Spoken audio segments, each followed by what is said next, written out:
Hablar de Carles Puyol es evocar una época dorada del fútbol español y mundial. Nacido en la Pobla de Segur, un pequeño pueblo en el corazón de Cataluña, Puyol creció alejado de los focos. Su físico no era el prototipo del futbolista estrella. Más bien, parecía un obrero del fútbol, musculoso, de rostro duro, con una melena que desafiaba el orden y una actitud que jamás buscó el protagonismo. Pero dentro del campo, todo cambiaba.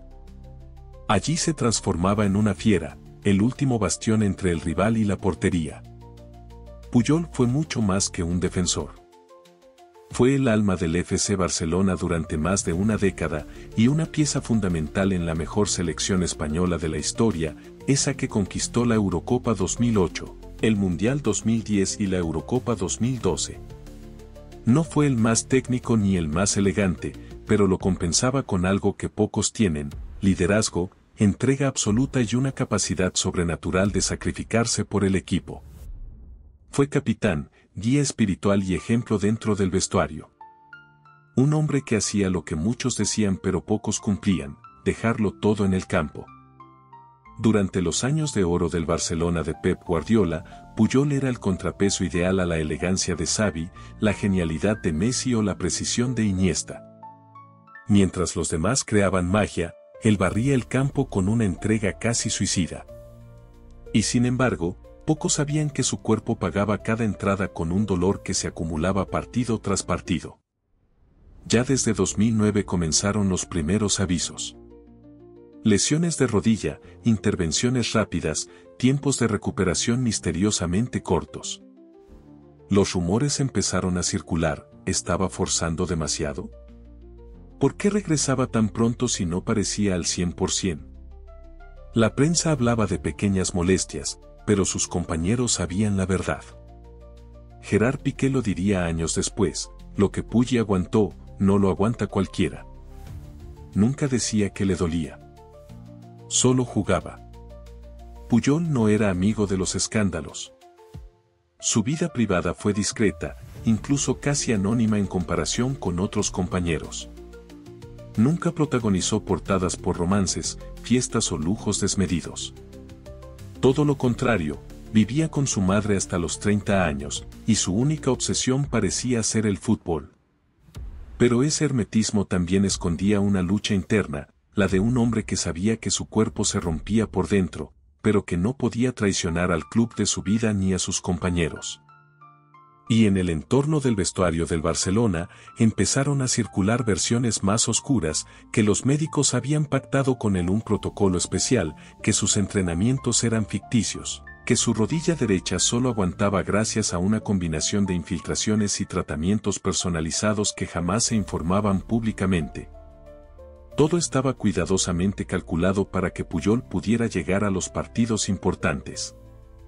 En ese contexto, su papel en la selección española se volvió aún más heroico. En el Mundial de Sudáfrica 2010, fue titular indiscutible y marcó el gol decisivo en semifinales ante Alemania. Lo que no se contó entonces fue que ya tenía molestias graves en la rodilla desde el primer partido del torneo. Jugó infiltrado y con vendajes casi experimentales. No me lo podía perder, confesaría años después. Mientras tanto, en el vestuario del Barça, la tensión aumentaba. El club sabía que su estado físico era cada vez más crítico, pero nadie se atrevía a decirle que bajara el ritmo. ¿Quién le quita el lugar al capitán? ¿Quién se atreve a decirle al símbolo del club que es hora de parar? Esa es la pregunta que empieza a trazar el conflicto central de esta historia. Porque mientras Puyol se aferraba a su papel de líder con uñas y dientes, su cuerpo comenzaba a desmoronarse.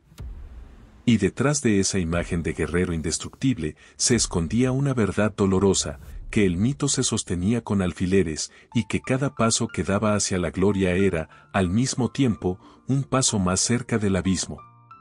Carles Puyol nunca fue un prodigio precoz.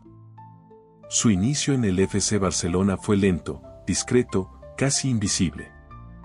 De hecho, en sus primeros años en el filial, ni siquiera jugaba de central. Era lateral derecho, y antes de eso, había sido portero y delantero. Fue Louis van Gaal quien, en 1999, le dio la oportunidad en el primer equipo, colocándolo como defensa. Aquel debut no fue brillante ni mediático, pero escondía algo que pocos vieron entonces, una actitud indomable. El Barcelona de comienzos de los 2000 era un equipo inestable, marcado por el fracaso y el relevo generacional. Pero ahí, en medio del caos, comenzó a destacar ese defensa con pinta de guerrero medieval, que no hablaba mucho, pero que se tiraba a ras de suelo como si cada balón fuera una cuestión de vida o muerte. Puyol se ganó el respeto con sangre, sudor y contusiones. En 2004, con la llegada de Frank Rijkaard y la consolidación de figuras como Ronaldinho, comenzó el resurgir. Y Puyol fue el capitán elegido. No por ser el más mediático, sino por ser el más constante, el más entregado, el que no fallaba nunca. En 2006 levantó su primera Champions League. Era solo el comienzo. Pero no fue hasta la era de Pep Guardiola cuando Carles Puyol se convirtió en leyenda. Entre 2008 y 2012, el Barcelona firmó uno de los ciclos más gloriosos de la historia del fútbol, y allí, en el corazón de la defensa, Puyol brilló sin necesidad de focos. Su sociedad con Gerard Piqué, su capacidad de liderazgo, su entrega brutal y su voz firme en los momentos clave lo convirtieron en un tótem. Ganó 3 Ligas de Campeones, 6 Ligas, 2 Eurocopas y un Mundial. Sin embargo, el precio de esa entrega fue altísimo. Desde 2009, su cuerpo comenzó a enviar señales. Las rodillas, que habían aguantado 1000 batallas, empezaron a romperse. Intervenciones quirúrgicas, recaídas, ausencias prolongadas. Y un silencio inquietante por parte del club. Cada vez que se ausentaba, se hablaba de pequeñas molestias. Pero la verdad era otra. En 2011, tras una lesión en el cartílago de la rodilla izquierda, los médicos le advirtieron que si continuaba jugando, el daño sería irreversible. Puyol no lo dudó, se operó, hizo una recuperación relámpago y volvió. Para liderar al equipo en otra final. Su umbral del dolor era antinatural. En cada partido había inyecciones, vendas ocultas y terapias nocturnas. Nadie decía nada. Todos callaban porque lo necesitaban en el campo. Y luego llegó la escena que sellaría su leyenda, en la final de la Champions de 2011 en Wembley, contra el Manchester United. Puyol estaba recuperado, pero no al 100%. Podía jugar. Pero eligió el banquillo. ¿Por qué? Porque quería que Erika Vidal, su compañero que venía de superar un cáncer de hígado, levantara la copa. Le cedió el brazalete, el lugar en la historia. Fue uno de los gestos más conmovedores jamás vistos en el fútbol. Pero mientras su figura se elevaba al mito, su cuerpo se caía a pedazos. Entre 2012 y 2014, su participación se redujo drásticamente. Apenas podía entrenar. Se sometió a más operaciones. En total, más de 35 lesiones documentadas en su carrera, la mayoría ocultadas o minimizadas. Su tiempo en el campo se convertía en un martirio. Cada entrada era un riesgo. Cada salto, una ruleta rusa. La caída fue lenta pero dolorosa. No hubo escándalos mediáticos, pero sí un deterioro evidente. En 2014, a los 36 años, anunció su retirada. El comunicado oficial hablaba de problemas físicos, pero no decía toda la verdad. No contaba que, durante sus últimos meses como jugador, Puyol apenas podía subir escaleras sin dolor. Que los tratamientos ya no hacían efecto. Que cada mañana se levantaba con las rodillas hinchadas como si hubiese corrido un maratón. El guerrero caía. Y lo hacía en silencio. Y así, el hombre que lo dio todo, se fue sin ruido. Sin homenaje inmediato. Sin prensa sensacionalista.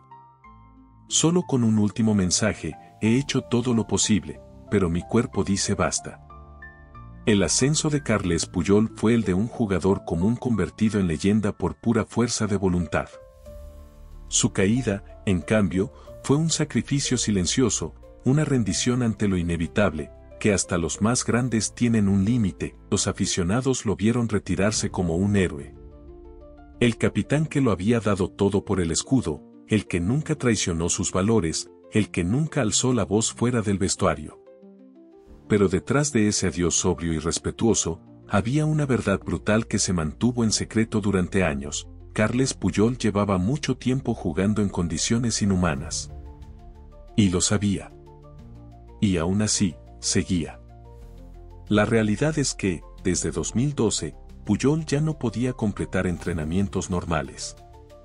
Su rutina consistía en llegar antes que todos, calentar aparte, trabajar con fisioterapeutas durante horas y cuando su cuerpo lo permitía tocar balón. La rodilla derecha, intervenida en múltiples ocasiones, estaba destruida. En su interior ya no había cartílago, era hueso contra hueso. Cada paso le generaba inflamación. Los doctores le ofrecían tratamientos paliativos, infiltraciones de plasma rico en plaquetas, antiinflamatorios experimentales, incluso sesiones de crioterapia nocturna. Pero él lo aceptaba todo. Porque tenía un solo objetivo: llegar a cada clásico, a cada eliminatoria de Champions, a cada momento en que su equipo lo necesitara. Aunque eso significara hipotecar su cuerpo para siempre. Aunque supiera que, años después, no podría correr detrás de sus hijas. Un excompañero anónimo llegó a decir: a veces lo veías después de un partido, desnudo, con la pierna entablillada y bolsas de hielo hasta el muslo. No podía caminar. Pero nunca se quejaba. Solo decía: valió la pena, punto. Pero hay más. En 2013, el cuerpo médico del Barça, encabezado por el Dr. Ricard Pruna, habría planteado internamente retirarlo del ritmo competitivo. Era una sugerencia. Pero Puyol lo rechazó. Según una fuente cercana, habría dicho: mientras pueda ponerme de pie, no dejaré que nadie juegue por mí. Un gesto noble, pero autodestructivo. Lo que comenzó como un acto de amor por el club terminó transformándose en una tragedia clínica. Cada partido retrasaba su retiro, pero aceleraba el deterioro de su cuerpo. A finales de 2013, su rodilla ya presentaba signos degenerativos similares a los de un hombre de 70 años. Los médicos insistieron: si seguía, el daño sería irreversible. Puyol lloró esa noche. Sabía que el final estaba aquí. Su círculo íntimo reveló años después que la retirada lo sumió en una pequeña depresión. No por dejar de jugar, sino por no poder hacerlo más. Su identidad estaba entrelazada con el césped. Y ahora, enfrentaba una vida post-fútbol marcada por el dolor físico y la incertidumbre emocional.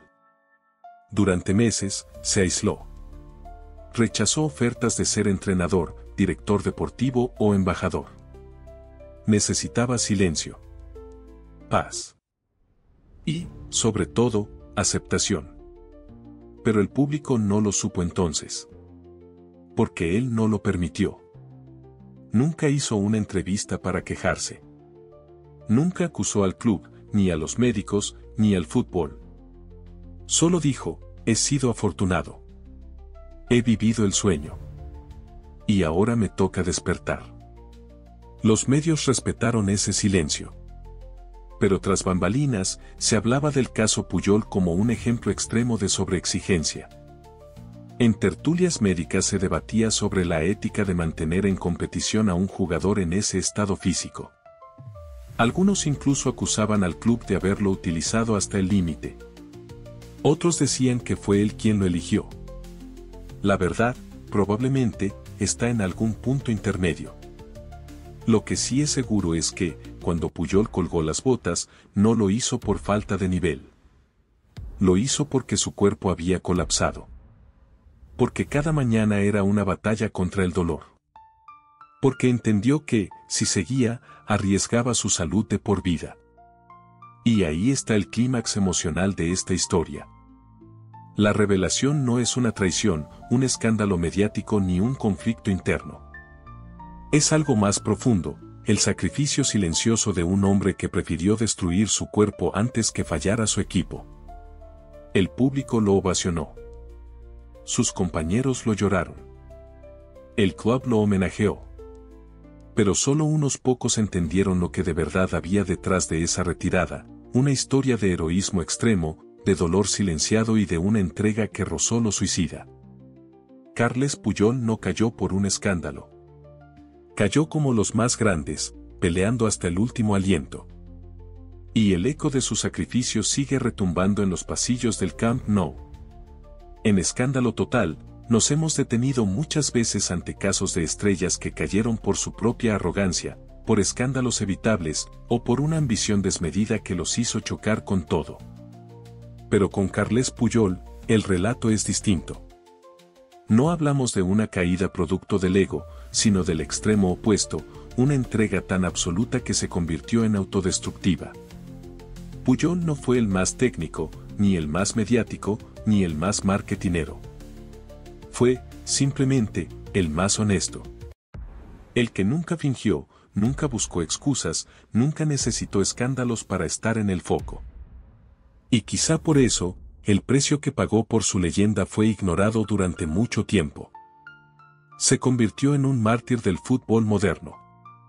Uno de esos jugadores que no solo jugaron por pasión, sino que dejaron una parte de sí mismos en cada entrada, cada despeje, cada grito en el túnel del vestuario. ¿Fue el FC Barcelona injusto al dejar que siguiera jugando en condiciones tan precarias? ¿O fue el propio Puyol quien impuso ese ritmo suicida con su orgullo y sentido del deber? La pregunta sigue abierta. Lo que es indiscutible es que su salida fue tan silenciosa como su sacrificio, sin grandes homenajes inmediatos, sin campañas de despedida, sin lágrimas públicas. Solo se fue. Como los samuráis que entienden cuando llegó el final. Y eso también dice mucho del fútbol actual. ¿Cuántos jugadores estarían dispuestos a lo mismo hoy? ¿Cuántos aceptarían el dolor crónico, el retiro forzado, la invisibilidad post-fama, solo por el privilegio de seguir defendiendo un escudo? Puyol lo hizo. Y lo pagó caro. Pero jamás se arrepintió. En Escándalo Total, creemos que esa historia merece contarse. No solo por su parte trágica, sino por lo que revela de los valores reales, esos que muchas veces quedan enterrados bajo el brillo de los contratos millonarios y los followers en Instagram. Porque mientras otros publicaban selfies con coches de lujo, él seguía con la pierna vendada, leyendo libros de psicología deportiva y soñando con volver a ser útil para su equipo. ¿Y tú? ¿Qué piensas de Puyol? ¿Crees que hizo bien en seguir jugando hasta el límite? ¿El club debió haberlo frenado antes? ¿O su decisión de seguir hasta el final lo convierte en el último romántico del fútbol moderno? Te leemos, dicen que los grandes guerreros no mueren en batalla, sino en el olvido.